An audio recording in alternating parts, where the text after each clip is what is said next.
ಅದಕ್ಕೆ ಮುಂಚೆ ಅಬ್ದುಲ್ ರಜಾಕ್ ಅವ್ರು ಬಂದಿದ ತಕ್ಷಣ ಡಿಬೇಟ್ ಸ್ಟಾರ್ಟಿಂಗ್ ಅಲ್ಲಿ ಹೇಳಿದ್ರು, ನನಗೆ ಕಾಂಗ್ರೆಸ್ ಮೇಲೆ ದಿಗ್ಭ್ರಮೆ ಆಗಿದೆ, ಹಾಗಾಗಿದೆ ಹೀಗಾಗಿದೆ ಅಂತ ಹೇಳಿದ್ರು.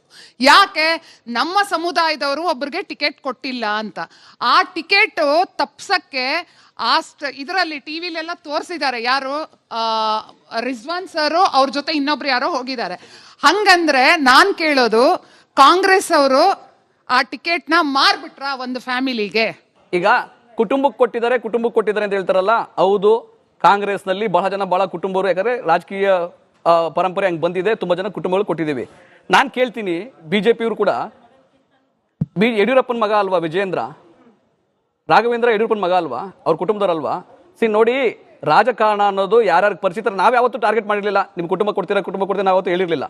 ಅವ್ರು ಹೇಳ್ತಾ ಇದ್ದಿದ್ದರಿಂದ ನಾನು ಅವ್ರಿಗೆ ಮತ್ತೆ ಕೇಳ್ತಾ ಇದ್ದೀನಿ. ಕುಟುಂಬಕ್ಕೆ ಹೌದು ಕಾಂಗ್ರೆಸ್ ಅಲ್ಲಿ ಕೊಡ್ತಾರೆ, ಬಹಳ ಜನ ಕೊಡ್ತಾರೆ. ದೆಹಲಿಯಿಂದ ಹಿಡಿದು ಇಲ್ಲಿವರೆಗೂ ಮಾನ್ಯ ಡಿ ಕೆ ಶಿವಕುಮಾರ್, ಮಾನ್ಯ ಸಿದ್ದರಾಮಯ್ಯನವ್ರ ಕುಟುಂಬದವರು ಇದ್ದಾರೆ ರಾಜಕಾರಣದಲ್ಲಿ. ಸೋನಿಯಾ ಗಾಂಧಿ, ರಾಹುಲ್ ಗಾಂಧಿ ಕೂಡ ಕುಟುಂಬದಲ್ಲಿದ್ದಾರೆ. ನಮ್ಮಲ್ಲಿ ಯಾವುದೋ ಆ ಥರ ಅಬ್ಜೆಕ್ಷನ್ ಇಲ್ಲ. ಅಬ್ಜೆಕ್ಷನ್ ಇರೋದು ಬಿಜೆಪಿಗೆ ಮಾತ್ರ. ಅಮಿತ್ ಶಾ ಮಗ ಜೈ ಶಾ ಕುಟುಂಬದವರಲ್ವಾ? ನೀವು ಹಿಂದೂ ರಾಷ್ಟ್ರ ಕಟ್ತೀವಿ, ಹಿಂದುತ್ವ, ಹಿಂದೂ ದೇವರು ಶ್ರೀರಾಮ ಅಂತ ಅಧಿಕಾರಕ್ಕೆ ಬರ್ತೀರಾ. ಈಗ ಟಕ್ ಅಂತ ಚೇಂಜ್ ಮಾಡಿಬಿಟ್ಟು ನಮಗೆ ಮುಸ್ಲಿಂ ಅವ್ರ ಮತ ಕೊಡ್ತಿದ್ದಾರೆ, ಕ್ರಿಶ್ಚಿಯನ್ ಅವ್ರ ಮತ ಕೊಡ್ತಿದ್ದಾರೆ, ಸಬ್ಕಾ ಸಾಥ್ ಸಬ್ಕಾ ವಿಕಾಸ್ ಅಂತ ನಿಮ್ಮದೇ ಮೋದಿ ಅವರು ಹೇಳ್ತಾರೆ. ಸೊ ನೀವು ಹಿಂದೂ ರಾಷ್ಟ್ರ ಕಟ್ತೀರಾ, ಇಲ್ಲ ಸಬ್ಕಾ ಸಾಥ್ ಸಬ್ಕಾ ವಿಕಾಸ್ ಮಾಡ್ತೀರಾ, ಸಂವಿಧಾನದ ಮೇಲೆ ಅಧಿಕಾರ ಮಾಡ್ತೀರಾ, ನಿಮ್ಮ RSS ಏನಿದೆ ಹಿಂದುತ್ವದ ಒಂದು ಸಂಘಟನೆ ಅಜೆಂಡಾ ಇದೆಯಲ್ಲ ಅದರ ಮೇಲೆ ನಡೀತೀರಾ? ನಮ್ಗೀಗ ಒಂದು ಡೌಟ್ ಬಂದಿದೆ ಸರ್, ಹಂಗಿದ್ರೆ ನೀವು ಹಿಂದುತ್ವನ ಬಿಟ್ಬಿಟ್ರಾ, ಹಿಂದೂ ರಾಷ್ಟ್ರ ಕಟ್ಟಲ್ವಾ ಅಂತ? ಮೋದಿ ಅವ್ರನ್ನ ಹಿಡ್ಕೊಂಡು ಭಾರತೀಯ ಜನತಾ ಪಕ್ಷದ ಅನೇಕ ಲೀಡರ್ಗಳು, ಮುಖ್ಯಮಂತ್ರಿಗಳನ್ನ ಹಿಡ್ಕೊಂಡು, ನನ್ನ ಹಿಡ್ಕೊಂಡು ನಾವೆಲ್ಲರೂ RSS ಇಂದನೇ ಪ್ರೇರಿತರಾಗಿ, RSS ನ ವಿಚಾರಧಾರೆಗಳಿಂದ ಪ್ರೇರಿತರಾಗಿ ಬೆಳೀತಿರೋದು. ಯಾಕೆ ಅಂತ ಹೇಳಿದ್ರೆ RSS ಒಂದು ರಾಷ್ಟ್ರಭಕ್ತ ಸಂಘಟನೆ. RSS ನ ಧ್ಯೇಯ ನೇಷನ್ ಫಸ್ಟ್, ದೇಶ ಮತ್ತೆ ನಮ್ಮ ರಾಷ್ಟ್ರೀಯತೆ. ಹಿಂದೂ ರಾಷ್ಟ್ರ ಕಟ್ತೀವಿ ಅಂತೇಳಿ ಯಾವ ಮೋದಿ ಅವರಾಗ್ಲಿ ಅಥವಾ ಬಿಜೆಪಿಯ ಸ್ಟ್ಯಾಂಡ್ ಅಲ್ವೇ ಅಲ್ಲ. ಸಬ್ಕಾ ಸಾಥ್ ಸಬ್ಕಾ ವಿಕಾಸ್ ಸಬ್ಕಾ ವಿಶ್ವಾಸ್ ಸಬ್ಕಾ ಪರಿಶ್ರಮ ಅನ್ನೋದು ಬಿಜೆಪಿಯ ಸ್ಟ್ಯಾಂಡ್. ಹಾಗಾಗೇನೆ ಬಿಜೆಪಿ ನಾವು ವಿಶ್ವಗುರು ಮಾಡಬೇಕು ಅಂತ ಹೊರಟಿದೀವಿ ಜಗತ್ತಿಗೆ. ನೆಕ್ಸ್ಟ್ ಇನ್ನೊಂದ್ ಕಡೆ ದಾವಣಗೆರೆಯಲ್ಲಿ ನಾವು ಎಲ್ಲ ನ್ಯೂಸು ಯಾರ್ಯಾರು ನಿಮ್ಮ ಚಿಂತಕರು, ಲೇಖಕರು ಎಲ್ಲರೂ ಕೇಳಿ ಮಾಡಿದೀವಿ ಅಂತ ಹೇಳ್ತಿದ್ದೀರಾ. ನೀವ್ ಯಾಕೆ ನಿಮ್ಮ ಇಂಡಿವಿಜುವಲ್ ನೀವು ಒಂದು ಕ್ಯಾಂಡಿಡೇಟ್ ನಿಲ್ಸಬಾರ್ದು? ನೀವು ಇಫ್ ಯು ಆರ್ ರೈಟ್, ಮತ್ತೆ ನಿಮ್ಮ ಜನ ನಿಮ್ ಕಡೆ ಇದ್ರೆ, ನಿಮ್ದೇ ಪಾಪ್ಯುಲೇಷನ್ ಇದ್ರೆ, ನಿಮ್ದೇ ಸ್ಟ್ಯಾಂಡ್ ಕರೆಕ್ಟ್ ಆಗಿದೆ, ನೀವು ಗೆಲ್ತೀರಾ? ಹಿಂದ್ಗಡೆ ಸೇಲ್ ಆಗ್ತಾ ಇದ್ದೀರಾ? ಕೇಳಿ ಒಂದ್ ನಿಮಿಷ ದಯವಿಟ್ಟು. ಆತರ ಅಲ್ಲ, ಲಾಸ್ಟ್ ಮೊಮೆಂಟ್ ಅಲ್ಲಿ ಟಿಕೆಟ್ ಅನೌನ್ಸ್ಮೆಂಟ್ ಸಮರ್ಥ ಹೋಗ್ಬಿಟ್ಟು ಕಾಂಗ್ರೆಸ್ ಪರ ಅಂದ್ಬಿಟ್ಟು ಕಾಂಗ್ರೆಸ್ ಇಂದ ಅಂತ ನಾಮಿನೇಷನ್ ಹಾಕಿಲ್ಲ. ನಾಮಿನೇಷನ್ ಹಾಕಿದ ನಂತರ ಬಿ ಫಾರ್ಮ್ ಅಟ್ಯಾಚ್ ಮಾಡಿದ್ದು. ಅಲ್ಲಿ ನಮಗ್ ಕುತ್ಕೊಂಡು ವಿಶ್ಲೇಷಣೆ ಮಾಡ್ಕೊಳ್ಳಕ್ಕೆ ಟೈಮ್ ಸಿಗ್ಲಿಲ್ಲ. ಅದಕ್ಕೋಸ್ಕರ ಈ ಬಂಡಾಯ ಎತ್ತಿರೋದು 2028ರಲ್ಲಿ. ಇವಾಗ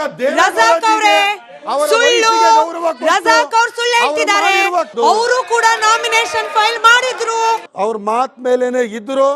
ಕಾಂಗ್ರೆಸ್ ಟಾಪ್ ಲೀಡರ್ಶಿಪ್ ಕರೆದು ಅವ್ರಿಗೆ ಏನ್ ಮಾತಾಯ್ತೋ ಏನೋ, ಅವರು ಮೀರ್ ಸಾದಿಕ್ ಆಗ್ಬಿಟ್ರೆ ನಾವ್ ಏನ್ ಮಾಡಕ್ಕಾಗಲ್ಲ.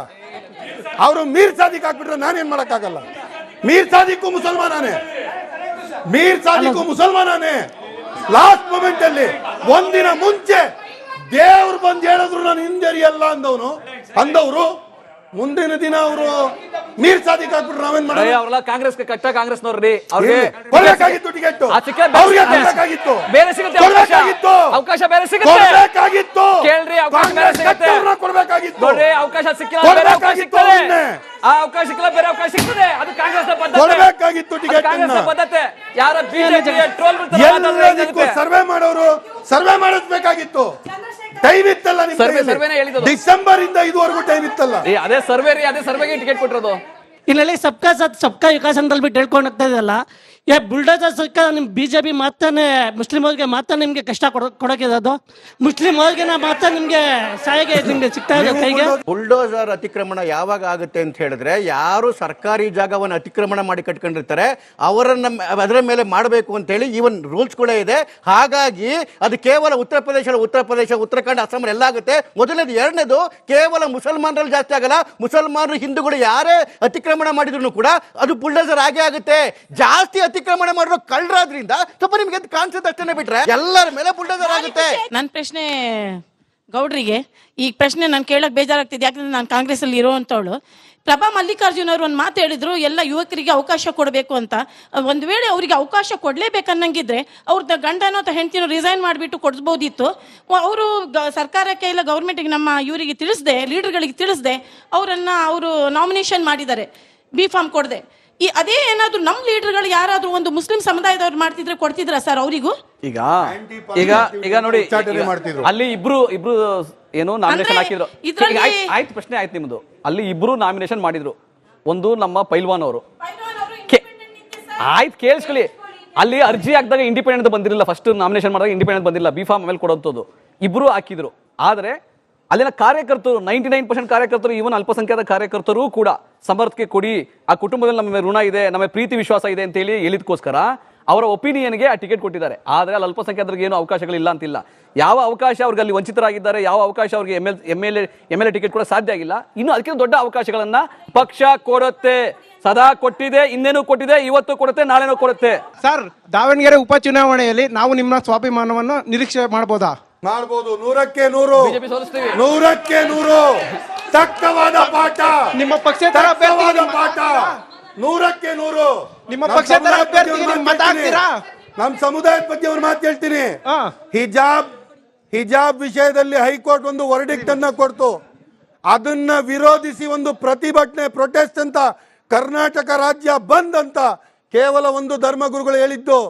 ಚೇಪೆಕಾಯಿ ಮಾರೋನಿಂದ ಹಿಡಿದು ದೊಡ್ಡ ದೊಡ್ಡ ಕಂಪನಿಗಳು ಬಂದ್ ಮಾಡಿ ನಾವು ನಮ್ಮ ಒಗ್ಗಟ್ಟನ್ನ ತೋರಿಸಿದ್ವಿ. ಅದೇ ಒಗ್ಗಟ್ಟು ದಾವಣಗೆರೆ ದಕ್ಷಿಣದಲ್ಲಿ ನೀವು ನೋಡ್ತೀರಾ.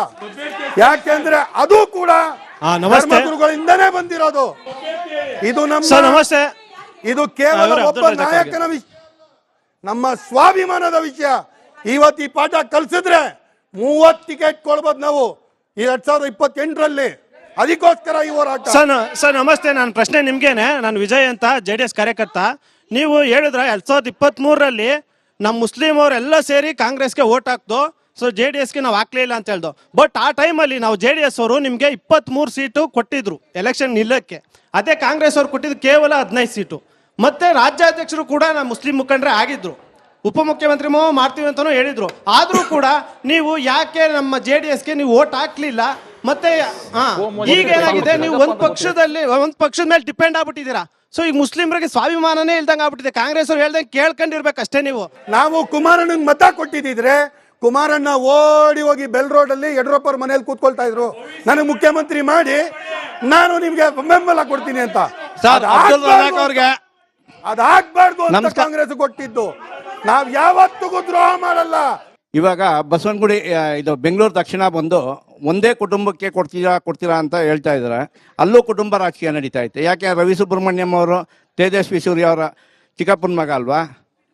ಆಮೇಲೆ ಒಂದೇ ಸಮುದಾಯಕ್ಕೆ ಕೊಡ್ತಿದ್ದೀರಾ. ಅದು ಕಳೆದ 30-35 ವರ್ಷದಿಂದ ಒಂದೇ ಸಮುದಾಯಕ್ಕೆ ಕೊಡ್ತಿದ್ದೀರಾ. ಅಲ್ಲೂ ಬೇರೆ ಸಮುದಾಯಗಳು, ಹಿಂದೂ ಸಮುದಾಯಗಳು ಕಾಣ್ತಾನೆ ಇಲ್ವಾ ನಿಮಗೆ? ಯಾವತ್ತೂ ಬಿಜೆಪಿ ಸಾಮಾಜಿಕ ಸಮೀಕರಣವನ್ನ ಪ್ರತಿ ಕ್ಷೇತ್ರದಲ್ಲೂ ನೋಡುತ್ತೆ. ಏನು ಸಾಮಾಜಿಕ ಸಮೀಕರಣ ಅಂತ ಹೇಳಿದ್ರೆ ಆ ಕ್ಷೇತ್ರದೊಳಗಡೆ ಇರ್ತಕ್ಕಂತಹ ಏನು ವ್ಯವಸ್ಥೆಗಳು ಯಾವ ರೀತಿ ಇದೆ, ಆ ವ್ಯವಸ್ಥೆ ಒಳಗಡೆಗೆ ಯಾರಿಗೆ ಅತಿ ಹೆಚ್ಚು ಗೌರವವನ್ನು ಕೊಡಬೇಕು, ಇದನ್ನ ಕೊಡಬೇಕು ಅಂತಕ್ಕಂಥದ್ದನ್ನ ಪ್ರತಿ ಕ್ಷೇತ್ರದಲ್ಲೂ ಮಾಡುತ್ತೆ. ಹಾಗಾಗಿ ಆ ಕ್ಷೇತ್ರದಲ್ಲಿರ್ತಕ್ಕಂಥ ವಾತಾವರಣಕ್ಕೆ ನೋಡಿಕೊಂಡು ಆ ಕ್ಷೇತ್ರದಲ್ಲಿ ಸಮೀಕರಣ ಮಾಡುತ್ತೆ. ಅದೇ ರೀತಿ ಪಕ್ಕದ ಕ್ಷೇತ್ರದಲ್ಲಿರ್ತಕ್ಕಂಥ ಬೇರೆ ವಾತಾವರಣದಲ್ಲಿ ಬೇರೆಯವರಿಗೆ ಟಿಕೆಟ್ ವ್ಯವಸ್ಥೆ ಆಗುತ್ತೆ. ಹಾಗಾಗಿನೇ ಯಾಕೆ ಮತ್ತೆ ಮತ್ತೆ ಮತ್ತೆ ನಾವು ದಾವಣಗೆರೆ ಬೆಂಗಳೂರು ದಕ್ಷಿಣ ಕೇಶವನ್ನು ಗೆಲ್ಕೊಂಡ್ ಬರ್ತಾ ಇದೀವಿ ಅಂತ ಹೇಳಿದ್ರೆ ಕೇವಲ ಒಂದು ಸಮುದಾಯದ ಓಟಿಂದಲ್ಲ, ನೀವೆಲ್ಲರೂ ಓಟ್ ಆಗ್ತಾ ಇರೋದಕ್ಕೇನೆ. ಯಾಕೆ ಅಂತ ಹೇಳಿದ್ರೆ ಎಲ್ರಿಗೂ ಚೆನ್ನಾಗಿ ಗೊತ್ತು ಸಮೀಕರಣವನ್ನು ಸರಿಯಾಗಿ ಮಾಡಿದೀವಿ ಅಂತ ಹೇಳಿ. ಪ್ರಶ್ನೆ ರಜಾಕ್ ಸರ್ಗೆ, ನಿಮ್ದು MLC ಸಲೀಂ ಅಹಮದ್ ಅವ್ರು ಏನು ಹೇಳಿದ್ರು, ಕಾಂಗ್ರೆಸ್ನವರು ನಮ್ಮ ಸಮುದಾಯಕ್ಕೆ, ನಮ್ಮ ಕಮ್ಯುನಿಟಿಗೆ ಆದಷ್ಟು ಮಾಡಿದ್ದಾರೆ, ಕೈ ಮೀರಿ ಮಾಡಿದ್ದಾರೆ ಅಂತ ಹೇಳಿದ್ರು. ಇದು ಒಂದು ಟಿಕೆಟ್ ಕೊಟ್ಟಿಲ್ಲ ಅನ್ನೋದಕ್ಕೋಸ್ಕರ 10 ಸಲ ತಿಂದಿದ್ದೀರಾ ಊಟ, ಒಂದ್ಸಲ ಹಾಕಿಲ್ಲ ಅನ್ಬಿಟ್ಟು ಇಷ್ಟು ದ್ವೇಷ ಮಾಡೋದು ಸರಿನಾ? ಕೇವಲ ಒಂದೇ ಅಲ್ಲ, ಪ್ರಣಾಳಿಕೆಯಲ್ಲಿ ಕೊಟ್ಟ ವಾದಗಳನ್ನು ಹೇಳಿದೆ. ನಾನು 2B ರಿಸರ್ವೇಷನ್ ಕೇಳಿದ್ದೀನಿ, 10,000 ಕೋಟಿ ಬಜೆಟ್ ಕೇಳಿದ್ದೀನಿ, ನಾನು ಕೌ ಪ್ರೊಟೆಕ್ಷನ್ ಬಿಲ್ ಕೇಳಿದ್ದೀನಿ, ರಿಲಿಜಿಯಸ್ ಕನ್ವರ್ಷನ್ ಬಿಲ್ ಕೇಳಿದ್ದೀನಿ. ಇದರಲ್ಲೆಲ್ಲ ಅಮೆಂಡ್ಮೆಂಟ್ಸ್ ತೊಗೊಂಡ್ಬರ್ಬೇಕು, ನಮಗೆ ಹಿಜಾಬ್ ವಾಪಸ್ ಕೊಡಬೇಕು, ಇಲ್ಲೆಲ್ಲ ಲಿಸ್ಟ್ ಕೊಟ್ಟೆ ನಾನು ಮಾತಾಡಿರೋದು. ಕೇವಲ ಒಂದು ಸೀಟಿಗೆ ಒಂದು ನಾಯಕನಿಗೋಸ್ಕರ ನಾನಿಲ್ಲಿ ಮಾತಾಡಕ್ ಬರೋದೇ ಇಲ್ಲ. ನನ್ನ ಪ್ರಶ್ನೆ ಒಂದೇ ಪಕ್ಷಕ್ಕೆ ಸೀಮಿತ ಆಗಿಲ್ಲ. ಮಾತೆತ್ತಿದ್ರೆ ಅಹಿಂದ ಸಾಮಾಜಿಕ ನ್ಯಾಯ ಅಂತ ಮಾತಾಡೋರು ಹೆಚ್ಚು ಅಲ್ಪಸಂಖ್ಯಾತರು ಇರುವಂತಹ ಒಂದು ಮತಕ್ಷೇತ್ರಕ್ಕೆ ನೀವು ಬೇರೊಂದು ಸಮುದಾಯದ ಅಭ್ಯರ್ಥಿನ ಹಾಕಿದ್ದು ಎಷ್ಟರ ಮಟ್ಟಿಗೆ ಸರಿಯಾಗಿದೆ? ಹಾಗೇನೆ ಅಲ್ಪಸಂಖ್ಯಾತರು ಮೊದಲಿಂದನೂ ಇವತ್ತಿನವರೆಗೂ ಕೂಡ ನೀವು ಬರೀ ವೋಟ್ ಬ್ಯಾಂಕ್ ಅಂತಾನೆ ಯೂಸ್ ಮಾಡ್ಕೊಳ್ತಾ ಇದ್ದೀರಾ ಅನ್ನೋದು ನನ್ನ ಪ್ರಶ್ನೆ. ನಿಮ್ಮ ಪ್ರಶ್ನೆ ತುಂಬಾ ಚೆನ್ನಾಗಿದೆ ಯಾಸಿರ್. ಒಂದು, ಇದು ಮಲ್ಟಿಪಾರ್ಟಿ ಡೆಮಾಕ್ರಸಿ ಇಡೀ ದೇಶದಲ್ಲಿ. ಒಂದು ಪಕ್ಷಕ್ಕೆ ಒಂದು ಸಮುದಾಯ ಯಾವತ್ತೂ ಇರಲ್ಲ. ಈಗ ನಿಮ್ಮ ಮುಂದೆ ಕೂತಿರ್ಕೊಂಡು ನಮ್ಮ ಲೀಡರ್ ಒಬ್ಬರು ನೋಡಿ KRS ಅಲ್ಲಿದ್ದಾರೆ, ಆಯ್ತಾ, ಇವರು JDS ಅಲ್ಲಿದ್ದರು. ಮಲ್ಟಿಪಾರ್ಟಿ ಡೆಮಾಕ್ರಸಿ, ಒಂದು ಸಮುದಾಯ ಒಂದು ಪಕ್ಷಕ್ಕೆ ಯಾವತ್ತೂ ಸೀಮಿತ ಅಲ್ಲ, ನಂಬರ್ 1. ನಂಬರ್ 2, ಹೌದು ದಾವಣಗೆರೆ ದಕ್ಷಿಣದಲ್ಲಿ ಅಲ್ಪಸಂಖ್ಯಾತರಿಗೆ ಟಿಕೆಟ್ ಕೊಡಬೇಕಾಗಿತ್ತು, ಇದು ಸ್ಪಷ್ಟ ನುಡಿ ನಮ್ಮದು. ಕೊಟ್ಟಿದ್ರೆ 40,000 ಮತಗಳಂತರಲ್ಲಿ ಗೆಲ್ತಿದ್ರು, ಯಾರು ಕೊಟ್ಟಿದ್ರು ಗೆಲ್ತಿದ್ರು. ಆ ಅವಕಾಶ ಕೊಡಬೇಕಂತ ಕಾಂಗ್ರೆಸ್ ಪಕ್ಷಕ್ಕೂ ಆಸೆ ಇದ್ರೂ ಕೂಡ ಅಲ್ಲಿ ಚುನಾವಣೆ ಬಂದಿದ್ದರು, ಉಪಚುನಾವಣೆ ಇದು. ಅಲ್ಲಿ ಶಾಮನೂರು ಶಿವಶಂಕರಪ್ಪನವರು ದಿವಂಗತ ಆಗಿದ್ದಕ್ಕೆ ಅನಿವಾರ್ಯವಾಗಿ ಬಂದಂಥ ಉಪಚುನಾವಣೆ. ಆ ಕುಟುಂಬದ ಮೇಲೆ ಅಲ್ಲಿನ ಕಾರ್ಯಕರ್ತರಿಗೆ, ಇವನ್ ಅಲ್ಪಸಂಖ್ಯಾತರ ಕಾರ್ಯಕರ್ತರಿಗೂ ಇರತಕ್ಕಂಥ ಅಭಿಮಾನ ಮತ್ತು ವಿಶ್ವಾಸಕ್ಕೆ ಅವರಿಗೆ ಹೇಳಿ ಇಲ್ಲ ಟಿಕೆಟ್ ಕೊಡಿ ಅಂತ ಹೇಳಿ ಒತ್ತಾಯ ಮಾಡಿದ್ದಕ್ಕೆ ಆ ಟಿಕೆಟ್ ಕೊಡಬೇಕಾಗಿ ಬಂತು. ಆದರೆ ಅಲ್ಪಸಂಖ್ಯಾತರಿಗೆ ಅವಕಾಶಗಳು ಕೊಡಬೇಕು, ಇದು ಸ್ಪಷ್ಟವಾಗಿ ನಾನು ಹೇಳ್ತೀನಿ. ಯಾವ ಜನಸಂಖ್ಯೆಗೆ ಅನುಗುಣವಾಗಿ ಅವರಿಗೆ MLCಗೂ ಕೊಡಬೇಕು, ರಾಜ್ಯಸಭಾಗೂ ಕೊಡಬೇಕು, ನಿಗಮ ಮಂಡಳಿಗೂ ಕೊಡಬೇಕು, MLAಗೂ ಕೊಡಬೇಕು. ಇಬ್ಬರು ಮಿನಿಸ್ಟರ್ ಇದ್ದಾರೆ, ಒಬ್ಬರು ಸ್ಪೀಕರ್ ಇದ್ದಾರೆ, ಒಬ್ಬರು ಚೀಫ್ ವಿಪ್ ಇದ್ದಾರೆ, ರಾಜ್ಯಸಭಾ ಸದಸ್ಯರಿದ್ದಾರೆ, 4 ಜನ MLCಗಳಿದ್ದಾರೆ, 9 ಜನ MLAಗಳಿದ್ದಾರೆ, 12 ಜನ ನಿಗಮ ಮಂಡಳಿ ಅಧ್ಯಕ್ಷರಿದ್ದಾರೆ, ಕ್ಯಾಬಿನೆಟ್ ದರ್ಜೆಯಲ್ಲಿ ಇದ್ದಾರೆ. ನಮ್ಗೆ ಆ ಸಂತೋಷ ಇದೆ. ಇನ್ನೂ ಜಾಸ್ತಿ ಕೊಡಬೇಕು, ಅದು ನಾನು ಒಪ್ತೀನಿ. ನಿನ್ನೆನೂ ಕೊಟ್ಟಿದ್ವಿ, ಇವತ್ತು ಕೊಡ್ತೀವಿ, ನಾಳೆನೂ ಕೊಡ್ತೀವಿ. ಎಲ್ಲ ಜನತೆಗೆ ನಾವು ಕೊಟ್ಟೇ ಕೊಡ್ತೀವಿ. ಇದೊಂದು ಜಾಗದಲ್ಲಿ ಆಗಿಲ್ಲ, ಆದರೆ ಬೇರೆ ಅವಕಾಶಗಳು ಖಂಡಿತ ಕೊಡ್ತೀವಿ. ಸರ್, ನನ್ನ ಪ್ರಶ್ನೆ ಬಿಜೆಪಿ ಮತ್ತೆ ಕಾಂಗ್ರೆಸ್ಸಿಗೆ. ಬಿಜೆಪಿ ಅವರು ಹೇಳ್ತಾರೆ, ಇಲ್ಲ ಒಂದೇ ಪ್ರಶ್ನೆ ಇಬ್ಬರಿಗೆ. ಯಾಕಂದ್ರೆ ಒಂದ್ ನಾಣ್ಯದ ಇದು ಇದ್ದಂಗೆ ಇವರು, 2 ಮುಖ ಇದ್ದಂಗೆ. ಇವ್ರು ಹೇಳ್ತಾರೆ ನಮ್ಗೆ ಮುಸಲ್ಮಾನರದು ಓಟ್ ಬೇಡ ಅಂತ, ನಾವು ತಿಳ್ಕೊಂಡ್ವಿ ಬೇಡ ಇವರಿಗೆ ಅಂತ. ನೀವು ಬೇಕೇ ಬೇಕಂತ ಇನ್ನು ಅದರ ಮೇಲೆ ನಮ್ಗೆ ಫೈಟೇ ಮಾಡ್ತಾ ಇರೋದು. ಸಿದ್ದರಾಮಯ್ಯ ಅವರು ಮೊನ್ನೆ ಹೇಳ್ತಾರೆ ಬೇರೆ ನಾವು ಯಾರಿಗೂ ಕೊಟ್ಟಿದ್ದೀವಿ ಟಿಕೆಟು, ಆದ್ರೆ ನಿಮ್ ಸಮಾಜದಲ್ಲಿ ಯಾರ ನಿಂತಿದ್ರೆ ಅವ್ರಿಗೆ ಕೊಡಬೇಡಿ ಅಂದ್ರ. ಸಿದ್ದರಾಮಯ್ಯ ನಮ್ಗೆ ಕೊಂಡ್ಕೊಂಡಿದ್ದಾರಾ?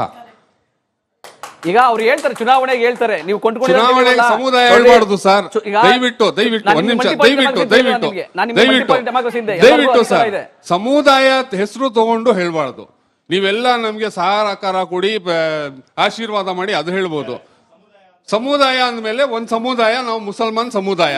ಅವ್ರೇನ್ ಕೊಂಡ್ಕೊಂಡಿದಾರ ನಮ್ಗೆ? ಈಗ ಮುಸಲ್ಮಾನ್ ಅವ್ರೇನು ನಮ್ಗೆ ಈಗ ಅವ್ರೇನ್ ಫತ್ವಾ ಕೊಡ್ತಾ ಇರೋದ ನಮ್ಗೆ?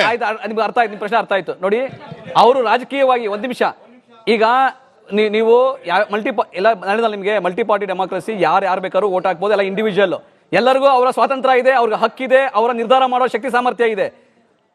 ಒಬ್ಬ ಮುಖ್ಯಮಂತ್ರಿಯಾಗಿ ಒಬ್ಬ ಚುನಾವಣಾ ಪ್ರಚಾರ ಮಾಡ್ಬೇಕಾದ್ರೆ ತಮ್ಮ ಸಮುದಾಯ, ಒಂದು ಸಮುದಾಯ ದೊಡ್ಡ ಸಮುದಾಯ, ಸಂಘಟಿತ ಸಮುದಾಯ, ಪ್ರಜ್ಞಾವಂತ ಸಮುದಾಯ, ನೀವು ತೀರ್ಮಾನ ಮಾಡ್ಬೇಕಾದ್ರೆ ಸರಿಯಾದ ತೀರ್ಮಾನ ಮಾಡಿ ಅಂತ ಕರೆ ಕೊಡೋದೊಳಗೆ ಅದು ನೀವು ಕೇಳ್ತೀರಾ ಬಿಡ್ತೀರಾ, ನೀವು ನಿಮ್ಮ ತೀರ್ಮಾನ ನೀವು ಮಾಡ್ತೀರಾ? Thank you. ನಾನು